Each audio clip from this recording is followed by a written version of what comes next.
मी सकाळ सप्तरंगी यामधील हरण्याचंही ठिकाण असायला पाहिजे राजा ही कथा वाचली आणि याला जन्म दिलेले लेखक आहेत उत्तम कांबळे सर आणि याला प्रत्येकाच्या घरामध्ये पोहोचवणारे बातमीपत्र आहेत सकाळ।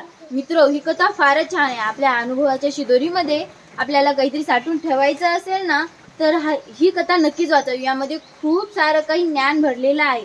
उत्तम कांबळे सरांनी खूप छान ही कथा लिहिलेली आहे आणि अगदी बोधपूर्वक त्यावर विचार करण्यासारखी ही कथा आहे। सगळ्यांना एक नवी दिशा देणारी ही कथा आहे।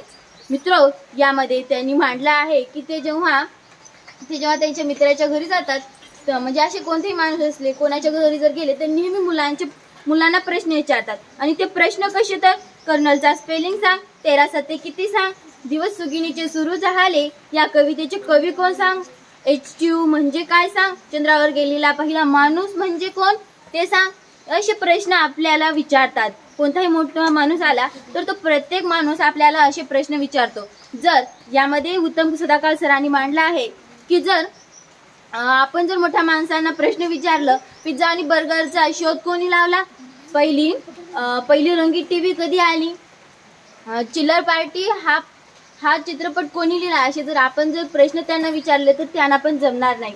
पण असे ते हो देतात कुठे, त्यांना स्वतः जिंकून लहान मुलांना हरवायचं असतं। पण जो लहान मुलांचा पराजय तो त्यांचाही पराजय हे त्यांना कुठे समजायला येतं। हे सर्व काही उत्तम कांबळे सरांनी यामध्ये मांडलं आहे। आणि मित्रो, ही कथा फारच छान आहे। यामध्ये ना खूप सारी काही माहिती दिलेली आहे आणि हो नक्कीच कोणताही माणूस आपल्या घरी आला तर तो नेहमी आपल्याला प्रश्न विचारतो आणि आपल्याला तो पण आपल्या घरामध्ये येऊन आपली बेइज्जती करतो। असे कित्येक तरी माणसं असतात, त्यांना कळत नाही का शाळेमध्ये परीक्षा, ट्युशनमध्ये परीक्षा, घरामध्ये परीक्षा, शेजाऱ्यांकडून परीक्षा आणि आता हा नवीन माणूस आला परीक्षा घ्यायला, असे कित्येक तरी परीक्षा मुलांच्या जीवनामध्ये येत असतात। तसेच उत्तम कांबळे सरांच्याही जीवनामध्ये असे काही प्रसंग आले आहेत ज्यामध्ये त्यांना खचून जाण्यासारखं वाटत आहे। ते जेव्हा त्यांच्या आजोळी गेलते तेव्हा त्यांच्या मामीच्या चुलत्यानी त्यांच्या आजोळी येऊन त्यांना प्रश्न विचारलं की रेडिओला मराठीमध्ये काय म्हणतात। खरं तर उत्तम सरांनी नाही रेडिओ पाहिला होता नाही ऐकला होता तर त्यांना कसं माहित असेल, साहजिकच या प्रश्नाचं त्यांना उत्तर आला नसेल। पण त्या माणसाने 4 शब्द त्यांना ऐकवले। असे सुद्धा माणसं आपल्या जीवनामध्ये असतात जे जास्तीचे 4 शब्द आपल्या कानावर घालतात। तसेच दुसरा सुद्धा प्रसंग यांनी यामध्ये मांडला आहे। जेव्हा जत्रेचा दिवस असतो तेव्हा एक माणूस त्यांच्या घरी येतो, तेव्हा त्याची आजी म्हणते त्यांना की त्यांना पाणी देऊ नये। तेव्हा तो माणूस विचारतो तू कितवीला आहे, ते म्हणतात 3रीला आहे। तेव्हा तो माणूस त्यांना प्रश्न विचारतो की आपण पाणी पिलं तर पाणी आपण जर डोक्यावर उभं राहिलं तर पाणी खाली निघत नाही ना, ते म्हणतात नाही। मग तो का खाली निघत नाही पाणी, 3रीचा मुलगा आहे त्या अवघड प्रश्नाचं उत्तर देऊ शकतो का, नाही ना। मग तेव्हा त्या माणसाने सुद्धा त्यांना 4 शब्द ऐकवले। असे सुद्धा माणसं आपल्या जीवनामध्ये असतात।